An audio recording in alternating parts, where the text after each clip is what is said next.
गुहागरमध्ये आज रामदास कदम यांची जाहीर सभा आयोजित करण्यात आली आहे। 2009च्या पराभवानंतर पहिल्यांदाच वाघा या मतदारसंघात सभा होणार आहे। रामदास कदम आज कार्यकर्त्यांशी संवाद साधणार आहेत।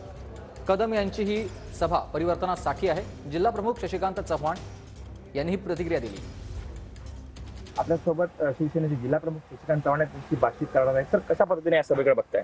गेले 8 दिवस या सभेची तयारी करताना फिरण्याचा योग आला। गावागावात गेलो, जुने सहकारी भेटले आणि त्यांच्याकडून जो प्रतिसाद मिळाला त्याची ही रामदासभाईंची सभा आहे, ही अति प्रचंड अशी सभा होणार आहे आणि निश्चितच एक माहोल भगवमय वातावरण या ठिकाणी झालेलं आहे।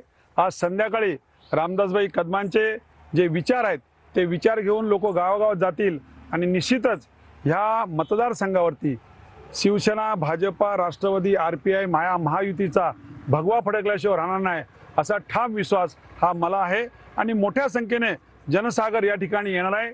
कालच महाशिवरात्रीचा पवित्र उत्सव हा संपन्न झाला। या उत्सवानिमित्त अनेक देवतांचे दर्शन करण्याचा योग आला।